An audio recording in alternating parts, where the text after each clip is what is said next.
Ever get that feeling that the price of, I don't know, your coffee is climbing faster than I? Or maybe you squinted at that eco-friendly label and thought, really? Yeah, it's everywhere, isn't it? Well, welcome everyone to the Deep Dive. We're here to cut through some of that noise. Exactly. We try to give you a shortcut for what's actually going on. Today, we're digging into a whole bunch of insights pulled together by the news aggregator podcast, consumers.app. This is all as of today, May 2nd, 2025. And our goal really is to connect some dots that might not seem obviously linked and hopefully give you a few aha moments along the way. We've got finance, health, consumer trends. It's quite a mix. Okay, let's jump right in. First up, inflation. It's still the word on everyone's lips, isn't it? Are there smart ways to, protect your finances beyond just crossing your fingers? That's the million-dollar question, right? Yep. Well, investment news is talking a lot about real assets. I think real estate, energy projects, infrastructure, tangible stuff.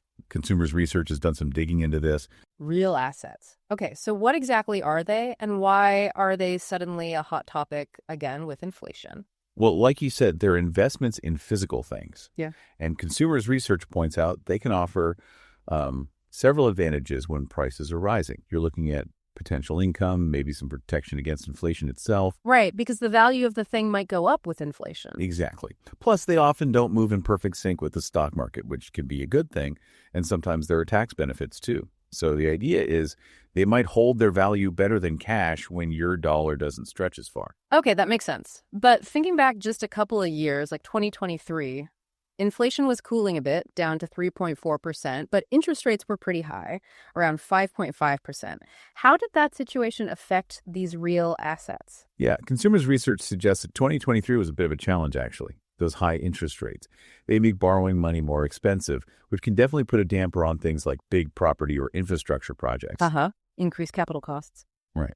And just general economic uncertainty made investors a bit wary, too. So not the easiest year for real assets. So generally speaking, though, why do investors tend to lean towards real assets when inflation is high? And what's this asset price inflation thing? Is that just prices going up because everyone wants in? Pretty much. Yeah. When cash is losing value, people look for something solid, right? So demand for real estate, commodities, whatever goes up.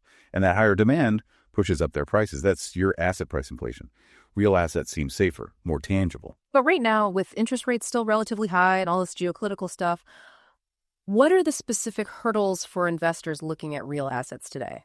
Consumers Research flags those higher borrowing costs, again, as a key challenge. They can really pressure the value of these assets downwards. And, the global economic picture is just unpredictable. It adds risk. So challenges, yes. But Consumers Research still says they're attractive. Why? What's the upside despite the difficulties? It comes back to those core benefits. Their potential to hedge against inflation, even partially, and their low correlation to equities, meaning they don't just follow the stock market up and down. Yeah. That still holds appeal for income and just preserving capital when things feel shaky. And there's some cutting-edge stuff happening, too. Consumers Research mentioned academic papers about deep hedging. Sounds complicated. It does.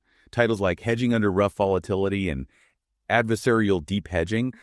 It sounds like finance experts are using some really advanced math, maybe even AI, to figure out better ways to use real assets to protect against really volatile, unpredictable market swings, going beyond the usual models. Wow. Okay.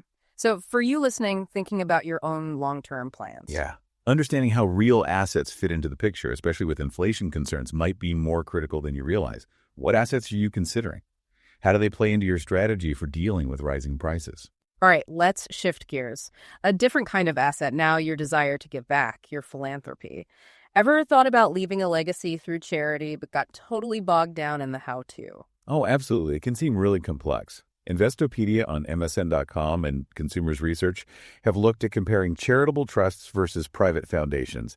What's the main difference when it comes to taxes? Well, Consumers Research says charitable trusts often give you a bigger tax deduction up front, right when you set them up. And they can help reduce estate taxes down the line, too. Okay. And private foundations. Still tax benefits there, but apparently more rules to follow. So the immediate tax hit might feel softer with a trust. What about protecting the money itself, say, from creditors? Consumers Research notes that irrevocable charitable trusts, keyword irrevocable, generally shield those assets. Yeah. But like the name says, once it's set up, it's pretty hard to change. Not much flexibility. Okay. So If you want more say over where the money goes and maybe adapt things over time, That's where private foundations seem to have the edge, according to consumers' research. You get more control, you can change your focus, and crucially, you can bring your family or future generations into the decision-making. Trusts are usually more rigid. involving the family. That sounds like a big plus for foundations. How does that work? Yeah, consumers' research really emphasizes that. Foundations can be a way to pass on your values, create a family legacy of giving. You can support specific causes you care about, maybe for decades. Legally, are they structured very differently? Very different, yeah. Consumers research explains trusts fall under trust law. Simpler setup, usually. Foundations are actual nonprofits, regulated directly by the IRS, much stricter rules like having to give away at least 5% of their assets each year, more complex to run. Okay, and what about the money you need to start one? Is there a big difference? Big difference. Consumers research suggests you generally need a pretty hefty sum to make a private foundation worthwhile, maybe around $1 million to cover costs. Charitable trusts, much more accessible if you're starting smaller. So, thinking long-term legacy, how do foundations help achieve that? Well, they can exist forever in perpetuity. That, plus the control and flexibility, lets you build something lasting, support causes consistently, really make a long-term impact that reflects your values across generations. So for those of you thinking about making a real impact with your giving, figuring out which structure fits trust versus foundation is key. What matters more to you? Upfront benefits and simplicity, or long-term control and legacy building? Okay, let's pivot to something closer to home, your credit report. How often do you actually check it? Is it like a yearly dental visit or more like whenever you remember? Probably the latter for many. But the week on MSN.com and consumers research are saying we really need to pay more attention. So remind us, what is a credit report and why check it regularly? Consumers research defines it simply as your credit history, record loans, cards, how you pay your bills. Checking it is crucial for accuracy. Mistakes happen. And that accuracy directly impacts your credit score, which affects, well, almost everything. Financial loans, interest rates, even renting an apartment sometimes. So how often should we be looking, the experts say? Well, you get one free report a year from each of the big three bureaus, Experian, Equifax, TransUnion, thanks to the Fair Credit Reporting Act, or FCRA. Consumers research says experts recommend at least that annual check. But ideally more often. Ideally, yeah. Maybe quarterly. Yeah. Especially if you're about to apply for a mortgage or a big loan, or if you think you might be at higher risk for identity theft. Are there specific times when checking more often is really advised? Definitely. Consumers research says check more frequently if you're applying for new credit, if you've put a freeze on your credit files, or if you suspect someone's trying to use your identity. Also, if you spot something weird on one report, check the other two immediately. How does checking actually help stop identity theft? It's about early detection. By looking at your report, you might spot an account you didn't open or an inquiry you don't recognize. Consumers research explains spotting that early lets you act fast, put on a fraud alert, freeze your credit, limit the damage. What are the key things in the report that feed into your credit score? Consumers research highlights a few big ones. Your payment history, that's huge. How much credit you're using compared to your limits, that's your utilization ratio, and how long you've had credit accounts open. Lenders look at all that. You mentioned the FCRA earlier. Why is that law so important here? It's fundamental, really. Consumers research points out the FCRA ensures accuracy, fairness, and privacy for the info in your reports. It gives you the right to see your information and dispute any errors you find. It holds the credit bureaus accountable. What about those monitoring services you see advertised everywhere? Are they worth the cost? They can be, yeah. Consumers research suggests they offer an extra layer of vigilance. They often alert you much faster to things like new accounts opened in your name or inquiries, stuff you might not catch for months with just the free annual reports.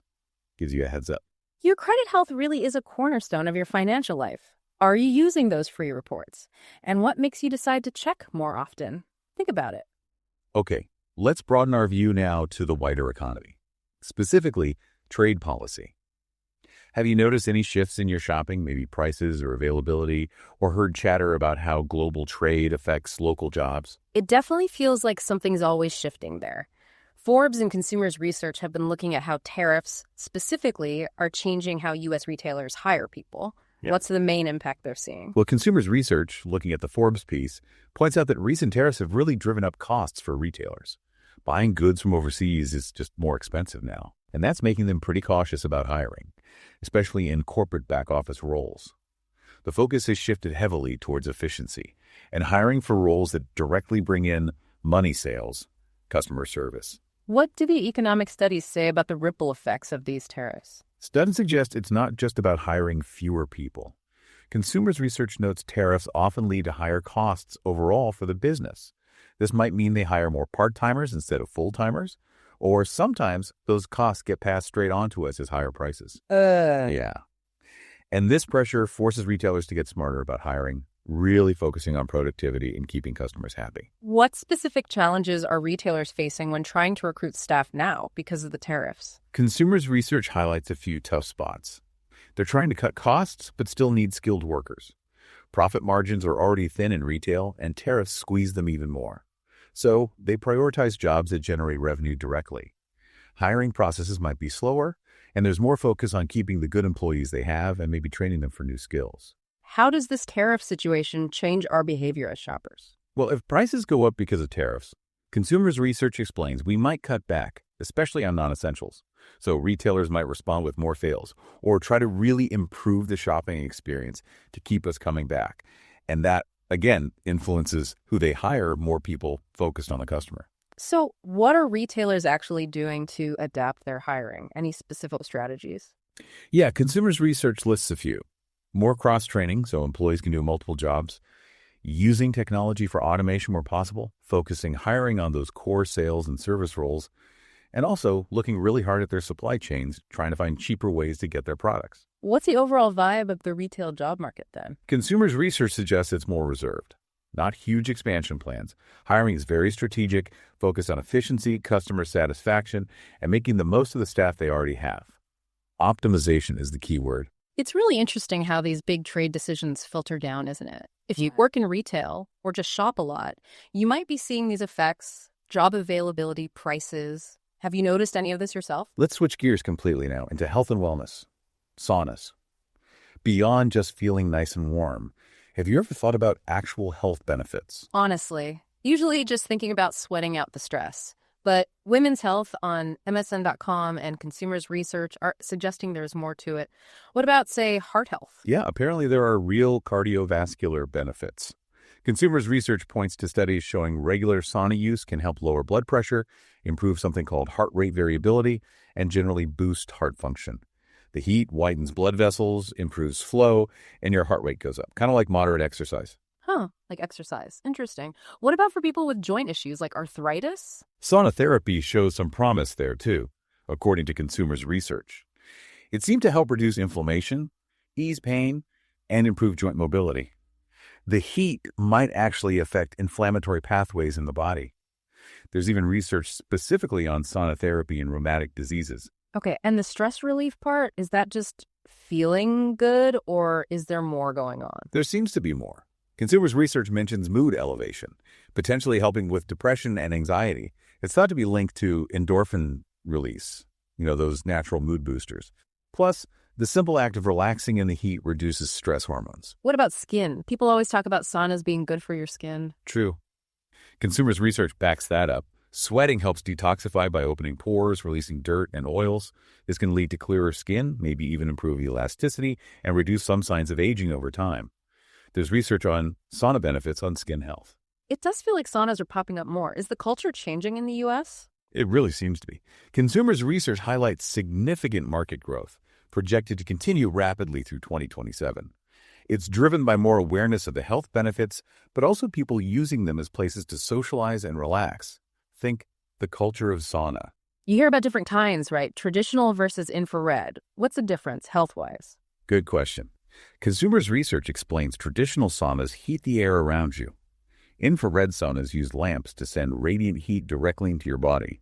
Both offer benefits like better circulation and relaxation. Some say infrared penetrates deeper, maybe better for specific things like muscle pain, but both are generally beneficial. And this boom must be showing up economically. Oh, yeah. Consumers Research projects the U.S. sauna market will grow by over $126 million by 2027. It really reflects that demand for health and wellness solutions and people integrating them more into their lifestyles. So for those of you focused on well-being, maybe the sauna is more than just steam. Have you tried it? Noticed any benefits? Might be something worth exploring. Okay, let's shift again, this time to major developments in medicine. Weight loss drugs. They're everywhere in the news. What are your thoughts on medication playing a bigger role in managing obesity and related issues like liver disease? It's a huge topic, definitely controversial for some. Reuters on MSN.com and Consumers Research report the World Health Organization is actually backing these drugs now for adults globally. What's significant about the WHO's move? It's a big strategic shift, according to Consumers Research. The WHO is endorsing them as part of a standard approach to obesity treatment worldwide. They're even talking about adding them to their essential medicines list, aiming to improve access, especially in lower-income countries. It legitimizes them on a global scale. We keep hearing about GLP-1 drugs like Wegovy or Zepbound.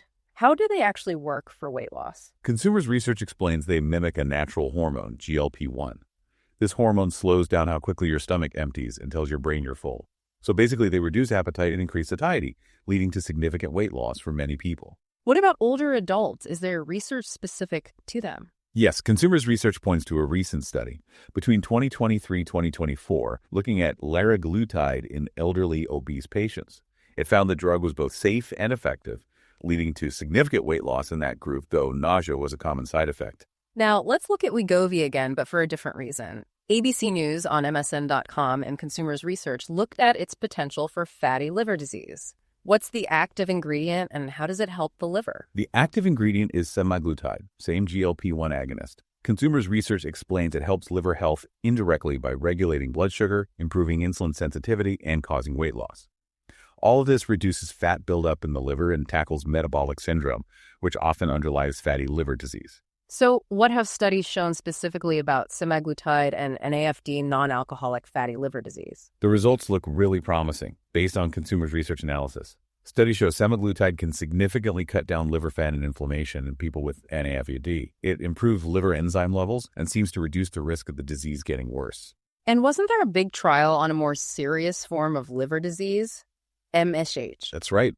A major clinical trial published in the New England Journal of Medicine and highlighted by Consumers Research showed Wegovy effectively reduced liver inflammation and scarring in patients with MSH. That's huge, suggesting potential beyond just weight loss for serious liver conditions. Are there side effects to worry about, especially regarding the liver? Well, the common side effects are mostly gastrointestinal nausea, vomiting, things like that, according to Consumers Research. But importantly, the studies looking at liver health specifically have generally shown a good safety profile long-term for the liver itself. Can you quickly recap how Wegovy does this for the liver? The mechanism? Sure. Consumers Research explains it mimics GLP-1, which regulates appetite and glucose. This leads to weight loss and better insulin sensitivity.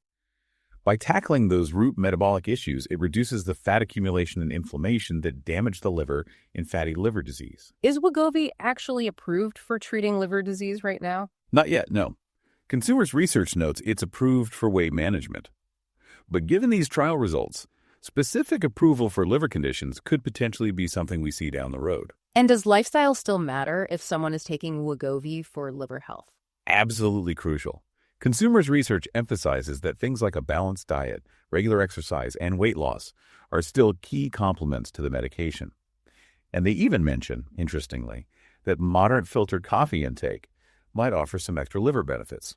These drug advancements definitely have wide implications. How do you feel about pharmaceuticals becoming more integrated into managing chronic conditions like obesity and liver disease? Did these findings shift your perspective at all? Okay, let's lighten things up a bit. Sunscreen. Summer's coming. How sure are you that the bottle you grab is actually doing a good job? It feels like a guessing game sometimes.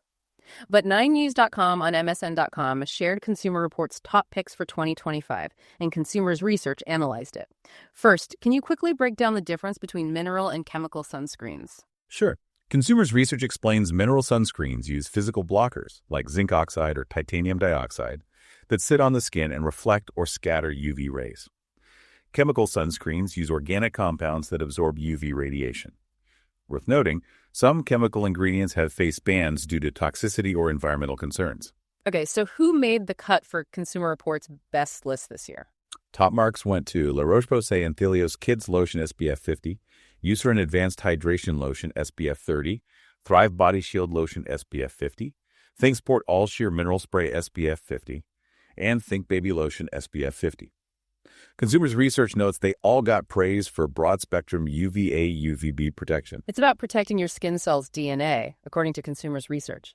UV radiation damages that DNA, and that damage can lead to mutations that cause skin cancer. The American Cancer Society strongly recommends broad-spectrum sunscreen for exactly this reason. What about essential oils? They're popular in skincare.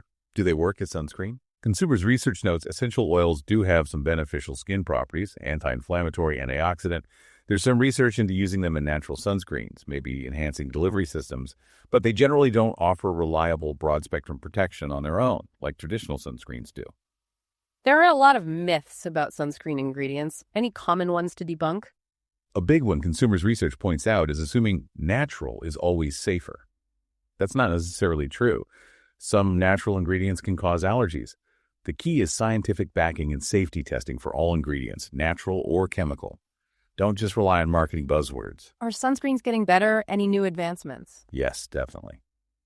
Consumers research mentions incorporating antioxidants into formulas for extra protection, making them more stable and water-resistant, and using better delivery systems so the active ingredients work more effectively. How does cost factor into our choices? Do we skimp on quality? Price is a huge factor for many people, says consumers research.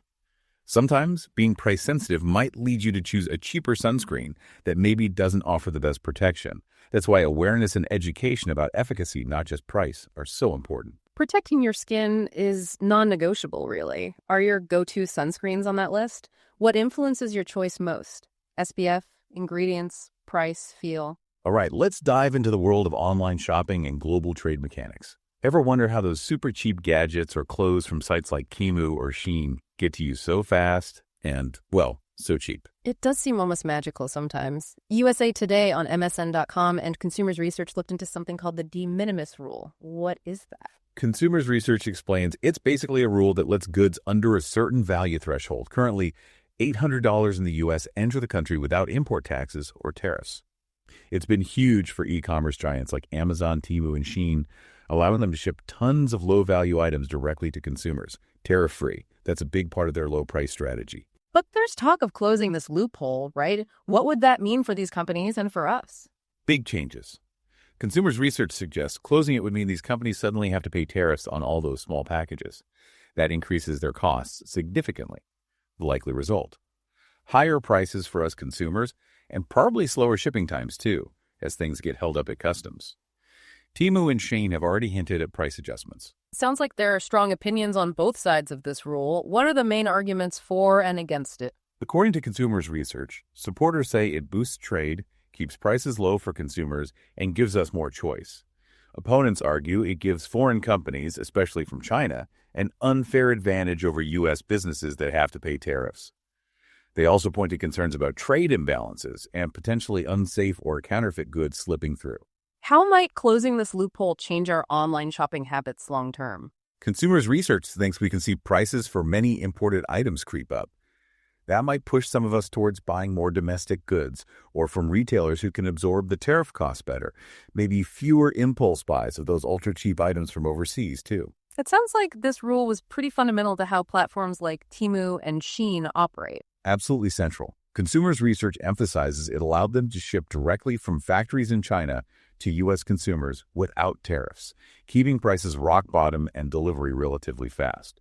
That direct-to-consumer tariff-free model is their business model, essentially. What are lawmakers actually proposing to do, and what are the potential ripple effects? Consumers Research indicates legislation aims to get rid of that $800 threshold, essentially imposing tariffs on all imports, no matter the value. The idea is to level the playing field. The implication, though, is increased costs for e-commerce, likely passed on to us. What could this mean for the whole global supply chain supporting e-commerce? It could cause major shifts, especially for companies relying heavily on direct shipping from China, according to Consumers Research. They might need to rethink their whole logistics setup, maybe more warehousing in the U.S., which adds cost, potentially longer delivery times, or even looking for manufacturing in different countries. So if you're a big online shopper, especially on those platforms, keep an eye on this. Changes to the de minimis rule could hit your wallet and your delivery expectations. Have you noticed any price or shipping changes lately? Let's move towards our final topics, focusing on consumer awareness and the environment. Greenwashing. We hear that term a lot. In a world pushing sustainability, How do you tell if a company's green claim is real or just green-tinted marketing? Yeah, it's tough to navigate. The Motley Fool and Consumers Research have tackled this. So first, what is greenwashing and why is it such a problem? Consumers Research defines it as making misleading or unproven claims about environmental benefits. The big problem, as the Motley Fool also points out, is that it makes consumers cynical. You see so many vague or false claims that you stop trusting any company's sustainability efforts, even the genuine ones. And there's no single agreed-upon definition for terms like eco-friendly, which makes it even muddier. Is there anything that makes some companies less likely to do it? Interestingly, yes. Consumers Research found a study suggesting that companies in areas with high levels of religiosity might be less likely to greenwash. The theory is that higher religiosity might foster a kind of risk aversion, making them more cautious about potentially deceptive claims. Wow, that's unexpected. What about technology? Can things like AI help or hurt here? It's a double-edged sword, according to Consumers Research. Large language models of the tech behind chatbots could potentially be used to analyze company reports and detect greenwashing patterns. But they could also be used to generate really convincing, sophisticated greenwashing content, making it even harder for us to spot the fakes. Can you give some real-world examples? Like in cosmetics. Consumers Research mentions the cosmetics industry has seen its share. Things like claiming products are environmentally safe without proof, or using nature imagery and vague labels that imply eco-friendliness without backing it up. And the food industry too, right? That seems like a big area for this. Huge. Consumers Research says it's prevalent there because consumers want sustainable food. So you see lots of natural or farm fresh or even organic claims that don't actually meet strict standards or lack real evidence. Are there actual financial consequences for companies caught greenwashing? Oh, yes. Consumers Research highlights serious risks. Losing investor confidence, especially as ESG, environmental, social, governance factors become more important, facing legal action and fines, and suffering major reputational damage can really hurt the bottom line. What about fashion? An industry often criticized for its environmental impact. Fashion's definitely been hit hard by greenwashing accusations, says Consumers Research. Lots of vague sustainable collection claims, despite ongoing issues with pollution and waste. Studies suggest a high percentage of fashion's green claims are unsubstantiated, but there are efforts to combat it, like the UN's Fashion Charter and new guidelines trying to enforce transparency. As shoppers, we're trying to do the right thing. How do you navigate these claims? What makes you trust a company's green efforts? Is it certifications, transparency reports, something else? Okay, our final deep dive today looks at climate change and a fundamental process: how our planet absorbs carbon dioxide. With extreme weather getting more common, are Earth's natural systems like forests and soils keeping up? That's a sobering question. FISS.org on MSN.com and Consumers Research looks specifically at how droughts and heat waves impact plants' ability to soak up CO2. What did they find? The findings are concerning. Consumers Research, citing a study from ICTA UAB covering over 2 decades, shows that frequent droughts and heat waves, especially in southwestern Europe, are reducing how much carbon ecosystems can absorb. Interestingly, continental and humid climates seem harder hit than Mediterranean ones. Why is that? Why are some climates more affected? It seems to come down to an imbalance between photosynthesis, plants taking in CO2, and respiration, plants releasing CO2. Yeah. In those continental humid areas, the heat and dryness seem to reduce photosynthesis more than they reduce respiration, so the net effect is less carbon being absorbed overall. We had that really intense heat wave across Europe in 2022. What did that specific event show about forests? That 2022 event significantly slashed the amount of carbon European forests could take up, according to Consumers Research. It reinforced a pattern seen in other extreme events since 2003. Heat and drought weaken the forest's ability to act as carbon sinks because photosynthesis drops off more sharply than respiration. What about the bigger picture? All kinds of extreme weather droughts, heat, heavy rain. How do they affect the global land-based carbon cycle? A global meta-analysis mentioned by Consumers Research indicates these events generally lead to less plant growth and weaker carbon flows overall. It weakens the whole natural carbon and nitrogen cycling system, which is obviously worrying. How did the 2018 European drought compare to others? Was it worse? Consumers Research notes the 2018 drought had a particularly large negative impact on ecosystem productivity over a very wide area, maybe even more significant than the famous 2003 drought. And interestingly, pastures and farmlands seemed even more sensitive than forests during that specific event. Water seems key. What role does soil moisture play in all this? Absolutely critical. The ICTA UAB study highlighted by Consumers Research really emphasized this. How much water is in the soil and the timing of the drought, or heat wave, dictates the impact. Crucially, they found that lack of soil moisture limits respiration less than it limits photosynthesis. Water availability is paramount for carbon uptake. And a more recent study from 2023 looked at the Northern Hemisphere. Yes, Consumers Research reported that study confirmed that climate extremes globally, especially compound events like heat waves and droughts happening together, severely impact the land's ability to sequester carbon across the Northern Hemisphere. Is there any potential mitigating factor, anything that might help offset these negative impacts? There's a sliver of potential good news, maybe. Consumers Research mentioned one study suggesting that higher atmospheric CO2 levels themselves might, under certain conditions in a grassland ecosystem, help compensate for the negative effects of extreme heat and drought on net carbon uptake. Like the extra CO2 fertilized the plants enough to partially offset the stress. Still, understanding how climate change is impacting these fundamental natural processes is just vital for planning our future. What role do you think we as individuals and societies have in trying to mitigate these effects on our planet's carbon balance? And that brings us to the end of this particular deep dive. Thank you so much for joining us and exploring these varied but often connected topics drawn from consumers.app today. Yeah, thanks for tuning in.